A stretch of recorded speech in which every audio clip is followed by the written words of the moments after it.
Digital arrest చేశామంటూ retired జడ్జికి 1,66,00,000 టోకరాట.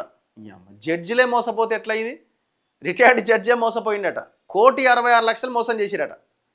Digital arrest అంటే నీకు ఫోన్ చేస్తారు ఫస్ట్, అరెస్ట్ అయినా నువ్వు అంటే దేనికి అరెస్ట్ అయినా అంటే ఇగో లైన్లో ఉండు, సిబిఐ జడ్జి వస్తుండు, కోర్టు నుంచి మేము మాట్లాడుతున్నామని వీడియో కాల్ చేస్తారు. సేమ్ అక్కడ సెటప్ అంతా కోర్టు లాగానే ఉంటుంది. నువ్వు అరెస్ట్ అయినావంటే ఈయనకెందుకు భయం? ఈయన ఏమేం చేసిండో అంతకుముందు.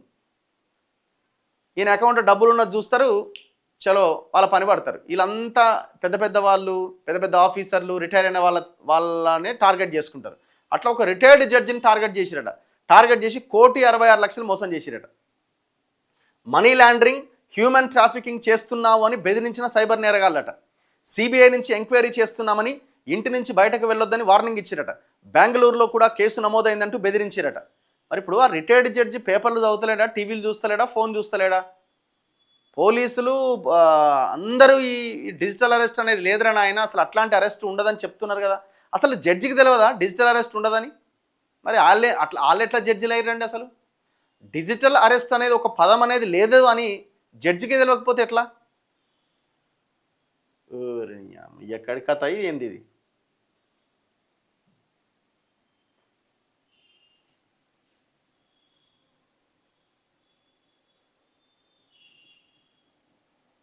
ఇగో డిజిటల్ అరెస్ట్ పేరుతో సైబర్ నేరగాళ్ళు ఒక రిటైర్డ్ జడ్జిని బురుడి కొట్టించి 1,66,00,000 కాజేసిరట. అమ్మాయిలకు ఫోన్ చేసి అపసభ్యంగా మాట్లాడుతున్నావు, మానవ అక్రమ రవాణాలో భాగస్వామ్యం ఉన్నది, మనీ లాండరింగ్ కూడా చేశావంటూ ఆయనను ఉక్కిరి బిక్కిరి చేసిరట. వీఆర్ ఫ్రమ్ సిబిఐ, నీపై చాలా ఆరోపణలు ఉన్నాయి, వాటికి సంబంధించిన ఎంక్వైరీ ఈ వీడియో కాల్లో చేయబోతున్నాం. అప్పటి వరకు నువ్వు డిజిటల్ అరెస్ట్లోనే ఉంటావు. ఈ సమయంలో నువ్వు ఇంటి నుంచి బయటకు అడుగు పెట్టడానికి వీల్లేదు అంటూ ముచ్చెమటలు పట్టించిరట. తాను రిటైర్డ్ జడ్జినని చెప్పినా కొంచెం కూడా జంకలేదట. పైగా కొన్ని గంటల పాటు ఆయన్ను లైన్లోనే పెట్టి 1,50,00,000కు పైగా డబ్బును వారి అకౌంట్లోకి ట్రాన్స్ఫర్ చేయించుకున్నారట. తమ ఎంక్వైరీలో ఆరోపణలు తప్పని తేలితే తిరిగి ఇచ్చేస్తామని నమ్మబలికారట. ఎంతసేపటికి తాను పంపిన డబ్బులు తిరిగి రాకపోవడంతో ఆయన సైబర్ క్రైమ్ పోలీసులను ఆశ్రయించిందట. మరి ఎవరయ్యా ఆయన జడ్జి అంటే ఎన్నో తీర్పులు చెప్పిండట ఆయన పెద్ద మనిషి. చూడు ఎట్లుందో కథ. ఇక సామాన్యులు మోసపోతున్నారంటే ఇక రిటైర్డ్ జడ్జిలే మోసపోయిన తర్వాత సామాన్యుడిది ఎంత చెప్పండి? ఆయన ఒక రిటైర్డ్ జడ్జి, తన జీవితంలో ఎన్నో తీర్పులు చెప్పి ఉన్నత విలువలు గల న్యాయమూర్తిగా పేరు తెచ్చుకున్నాడు.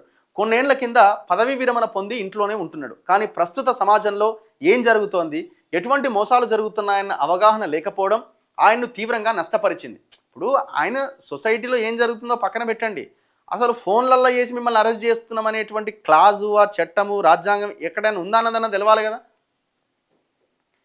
రిటైర్మెంట్ బెనిఫిట్స్ కింద వచ్చిన డబ్బులన్నీ ఆయన అకౌంట్లోనే ఉండగా విషయం తెలుసుకున్న సైబర్ క్రిమినల్స్ ఆయన్ను టార్గెట్ చేశారు.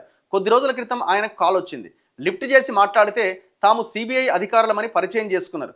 మనీ లాండరింగ్, మానవ అక్రమ రవాణా కేసులున్నాయని ఎంక్వైరీ చేస్తున్నామని చెప్పారు. తర్వాత తమ ఉన్నతాధికారి మాట్లాడతారంటూ వీడియో కాల్ కనెక్ట్ చేయించారు.